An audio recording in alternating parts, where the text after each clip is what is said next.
আগামীকাল ৪ আগস্ট সোমবার দশমী তিথি, অনুরাধা নক্ষত্র ও ব্রহ্মযোগে ৪ টে রাশির জাতক-জাতিকাদের অর্থপ্রাপ্তির যোগ তৈরি হয়েছে। আর এই অর্থপ্রাপ্তির যোগে হঠাৎ ভাগ্য বদলে যেতে পারে। এই নিয়ে আজকের আলোচনা বিস্তারিত আলোচনা করব। আলোচনা করব অর্থপ্রাপ্তির যোগ কিভাবে তৈরি হয়, আলোচনা করব অর্থপ্রাপ্তি কিভাবে ঘটে বা ঘটত, সবটাই আপনি জানানোর চেষ্টা করব। তাহলেই বুঝতে পারবেন আমি এই অর্থপ্রাপ্তির যোগকে লটারি কেন বলি? লটারি থেকে ভাগ্য বদলাবে কেন বলি? তার কারণটাই আজ আমি বোঝানোর চেষ্টা করব। তাই সঙ্গে থাকলে অনেক কিছু জানতে পারবেন যারা লটারি প্রিয় তাদের জন্য লাকি নাম্বার লটারি জানতে পারবেন, শুভ সময়, অশুভ সময়। তাই সঙ্গে থাকার জন্য অনুরোধ রইল। শেষ পর্যন্ত দেখলে অনেক কিছু আপনি বুঝতে পারবেন, অনেক কিছু আপনার অভিজ্ঞতা বৃদ্ধি পাবে। অবশ্যই আলোচনা করব। তার আগে আমার সাথে কিভাবে যোগাযোগ করবেন সেই বিষয়টা একটু বলে নিই। নমস্কার, জয় মা কামাখ্যা, জয় মা তারা। দেখুন যারা ভীষণভাবে বিপদে আছেন, কি করবেন বুঝতে পারছেন না। আর সবকিছু অ্যাস্ট্রোলজি করতে পারে না। সেখানে আপনার তন্ত্রের হাত ধরতেই হবে। আর আমাদের এখানে আসলে আপনি একসাথে সব পেয়ে যাবেন। তন্ত্র, রেইকি, মাইন্ড ট্রেনার এবং অ্যাস্ট্রোলজি। আমি সব যে কটা বললাম সবকিছুরই ট্রেনার। তাই আমি শুধু বলব ভালোভাবে আগে আমার কথাগুলো বুঝুন।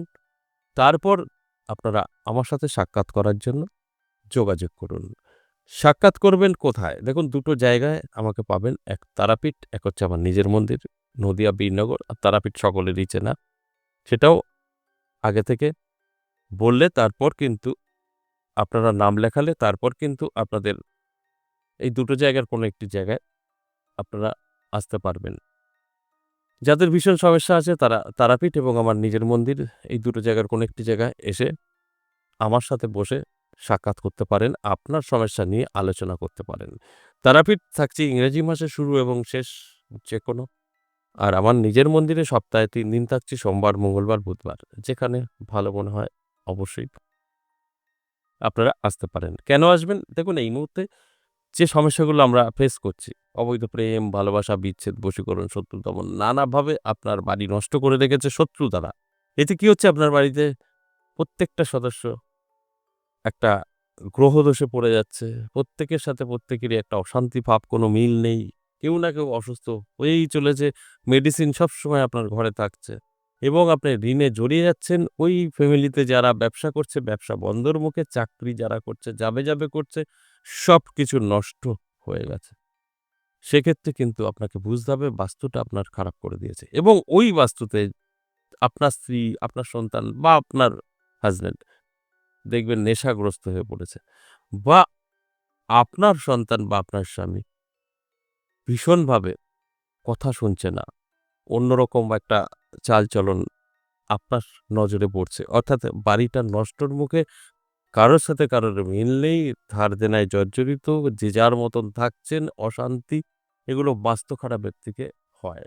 এছাড়াও আপনারা নানাভাবে বিপদের মুখে পড়ে আছেন। ঋণে জর্জরিত, একটা ঋণ শোধ করতে গিয়ে ৫ টা ঋণ করে ফেলেছেন।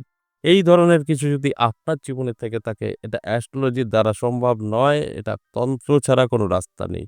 আর আমাদের কাছে সবকিছুই পেয়ে যাবেন। তন্ত্র, অ্যাস্ট্রোলজি, ব্রেইনকে ট্রেনিং দেওয়া, রেইকি সব। তাই আমি বলব যদি কোনো কিছু এর মধ্যে থেকে থাকে, দেরি না করে অবশ্যই এই বিষয়টা একটু দেখে নেবেন। যদি মনে হয় দরকার আছে তাহলে এই আগস্ট মাসেই আসতে পারেন। আগস্ট মাসে আমি থাকছি ২৫ এবং ২৬, এই ২৫-২৬ থাকছি তারাপীঠ, আসতে পারেন। আর যদি আরো তাড়াহুড়া থাকে তাহলে সামনের সোমবার, মঙ্গলবার, বুধবার আমার মন্দিরেও চলে আসতে পারেন। ১০ মহাবিদ্যা কালীবাড়ি। আপনার যেখানে ভালো লাগে আসতে পারেন। আজকের যে মূল আলোচনা সেটা হচ্ছে অর্থপ্রাপ্তির যোগ। এই অর্থপ্রাপ্তির যোগ নিয়ে একটু আলোচনা করি। কেন অর্থপ্রাপ্তির যোগ তৈরি হয়? কিভাবে তৈরি হয়? দেখুন রাহু, শুক্র, মঙ্গল যদি আপনার স্ট্রং থাকে তার সাথে বৃহস্পতি, অর্থপ্রাপ্তির যোগ তৈরি হবে। আর এই অর্থপ্রাপ্তির যোগ আমি লটারি বলি কেন? এবার সেটা বলি। দেখুন এই অর্থপ্রাপ্তির যোগ যখন তৈরি হতো এটা তো আজকের নয়, বহু যুগ ধরে হয়ে আসছে। তখন কিন্তু অর্থপ্রাপ্তি ঘটতো যেটা আমরা বলি মাটির নিচ থেকে গুপ্তধন বা রাস্তায় পড়ে পাওয়া কোটি টাকা বা আপনার কেউ সম্পত্তি লিখে দিল। এই কোনটাই কিন্তু এই মুহূর্তে সম্ভব না। না আপনার সম্পত্তি লিখে দেবে, না গুপ্তধন পাবেন, না রাস্তায় কোটি টাকা পাবেন। কোনটাই এই মুহূর্তে সম্ভব না। তাহলে অর্থপ্রাপ্তিযোগ তো তৈরি হয়েই চলেছে। তাহলে কি হবে? এখন আমি সেই বিষয় নিয়েই বলছি। যখনই দেখবেন যে অর্থপ্রাপ্তির যোগ যেভাবে ঘটার সেভাবে ঘটছে না, তাহলে বিকল্প তো রাস্তা আছেই। সেটাই আমি লটারি দেখতে পাই চোখের সামনে লিগালি। তাই আমি বলে বোঝানোর চেষ্টা করি।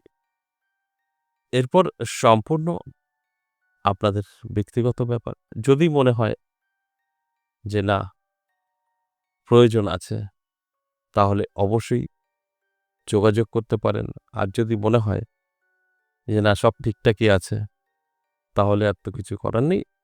আপনার কখনোই কোনো জায়গায় আসবেন না। এবার আমি যে বিষয়টা নিয়ে বলব, এই যে অর্থপ্রাপ্তির যোগ যেভাবে ঘটার সেভাবে ঘটে না, তাই আমি লটারি বলি। লটারিটা লিগাল, সবসময় দেখা যায়, পাওয়া যায়। তাই লটারির কথা বলি। কিন্তু লটারিটা সকলের জন্য নয়। যাদের গ্রহ নক্ষত্র সঠিক আছে, ঠিক আছে তাদের জন্য। যাদের ঠিক নেই তাদের জন্য কিন্তু একদম না। আপনার লস হবে। তাহলে আসুন এক, এক করে সেই রাশিগুলো বলি। যে ৪ টে রাশিকে নিয়ে আজকের আলোচনা অর্থপ্রাপ্তির যোগে ভাগ্যের পরিবর্তন করতে পারে নানাভাবে, সেই বিষয়টা নিয়ে একটু আলোচনা করি। ১ম এই আমি এই ৪ টে রাশির মধ্যে বলব কন্যা রাশির কথা। কন্যা রাশির জাতক-জাতিকাদের দারুণ সময় থাকবে আগামীকাল। হঠাৎ করেই ভাগ্যের পরিবর্তন ঘটতে পারে। আর যদি মনে হয় যে লটারি প্রিয়, আপনি মাঝে মধ্যে লটারি কাটেন, তাহলে ছোট করে একটি লটারি কাটতে পারেন। সেক্ষেত্রেও কিন্তু আপনার অনেকটাই ভালো বা লাভে থাকতে পারবেন। আর যদি মনে হয় আমি কখনো লটারি কাটিনি, কাটবো না, সেক্ষেত্রে বলব চোখ কান খোলা রাখুন, অ্যালার্ট থাকুন। দেখবেন কিছু না কিছু রাস্তা আপনি খুঁজে পাবেন। এরপর ২ নম্বর যে রাশির কথা বলব, সেই রাশিটি হলো বৃশ্চিক রাশি। বৃশ্চিক রাশির জাতক-জাতিকাদেরও কিন্তু দারুণ সময়। আগামীকাল অবশ্যই আমি বলব অ্যালার্ট থাকুন, চোখ কান খোলা রাখুন। কোনো না কোনো জায়গা থেকে আর্থিক উন্নতি হবেই হবে। আর যদি মনে হয় যে না আমি তো লটারি কাটি মাঝে মধ্যে, তাহলে ছোট করে একটি লটারি কাটতে পারেন। লটারি থেকেও কিন্তু আপনার ভাগ্যের চাকা ঘুরে যেতে পারে। আর যদি আপনি লটারি অপছন্দ করেন, কাটবো না, সেক্ষেত্রে বলব চোখ কান খোলা রাখুন, অ্যালার্ট থাকুন। কোনো না কোনোভাবে কিন্তু আপনার প্রাপ্তি ঘটবেই। সেটা রাস্তাঘাটে হতে পারে, ৫০০ পড়ে পেতে পারেন, সেটাকে মান্যতা দিয়ে ঘরে রাখুন। দেখবেন আপনি অনেকটাই ভালো থাকবেন, ম্যাগনেটের মতো টাকা টানবে। এরপর আমি আলোচনা করব ৩ নাম্বার যে রাশির কথা, সেটা হচ্ছে কুম্ভ রাশি। কুম্ভ রাশির জাতক-জাতিকাদেরও দারুণ সময় থাকবে। নানাভাবে কিন্তু প্রাপ্তি হতে পারে। তাই অ্যালার্ট করার জন্যই এই আলোচনা। এখন আমি বলব কুম্ভ রাশির জাতক-জাতিকাদের আপনাদের অবশ্যই অ্যালার্ট থাকতে বলব, চোখ কান খোলা রাখতে বলব। কারণ কোনো না কোনো দিক থেকে আপনাদের কিন্তু প্রাপ্তি ঘটবেই। আর যদি মনে হয় আমি লটারি কাটি, লটারি প্রিয়, তাহলে ছোট করে একটি লটারি কাটলে সেখান থেকেও ভাগ্য বদলাতে পারে। লাকি নাম্বার, শুভ সময় আমি বলে দেব। আর যদি মনে হয় যে না আমি কিছুই করাবো না, তাহলে আমি বলব অবশ্যই ভালোভাবে মিলিয়ে লটারি কাটবেন। যদি মনে হয় আমি কখনো লটারি কাটিনি, কাটবো না, তাহলে চোখ কান খোলা রাখবেন। ৳১০ বা ৳৫০০ রাস্তায় পড়ে পেতেই পারেন। সেটাকে মান্যতা দিয়ে ক্যাশে রাখুন, পুজো করুন, সেখান থেকেও ভাগ্য বদলাতে পারে। সর্বশেষ ৪ নাম্বার যে রাশির কথা বলব, মীন রাশি। মীন রাশির জাতক-জাতিকাদেরও কিন্তু দারুণ সময় থাকছে। হঠাৎ করেই ভাগ্যের পরিবর্তন ঘটে যেতে পারে। এর জন্য অবশ্যই অ্যালার্ট থাকতে হবে, চোখ কান খোলা রাখতে হবে। লটারি প্রিয় হলে ছোট করে একটি লটারি কাটতে হবে। লাকি নাম্বার, শুভ সময় আমি বলে দেব। আর যদি না হয় আমি লটারি কাটবো না, এরকম বিষয় হয়, সেক্ষেত্রে আমি বলি চোখ কান খোলা রাখুন, অ্যালার্ট থাকুন। দেখবেন সেক্ষেত্রেও কিন্তু আপনার জন্য ভীষণ হেল্পফুল। এই যে ৪ টে রাশিকে নিয়ে আলোচনা করলাম, এই ৪ টে রাশির জাতক-জাতিকাদের লাকি নাম্বার এখন বলব। লাকি নাম্বার কন্যা রাশির জন্য ৪, ৯, বৃশ্চিক রাশির জন্য ৫, ৭, কুম্ভ রাশির জন্য ৪, ৭, মীন রাশির জন্য ৩, ৯। এই হলো লাকি নাম্বার আগামীকাল লটারি কাটার। এবার বলব শুভ সময়। শুভ সময় আগামীকাল সকাল ১০টা থেকে বেলা ১২টা, অত্যন্ত শুভ। এবং রাহুকাল আগামীকাল কখন হবে? রাহুকাল আগামীকাল সকাল ৭:২৫ থেকে সকাল ৯:০৬ এই সময়টা রাহুকাল। এই সময়টা কোনো শুভ কাজ করা যাবে না, লটারি তো কাটা যাবেই না। এছাড়া সারাটা দিন শুভ। আশা করি বুঝতে পেরেছেন। আজ এ পর্যন্তই। আবারও আসবো নেক্সট ভিডিও নিয়ে। ততক্ষণ ভালো থাকুন। নমস্কার।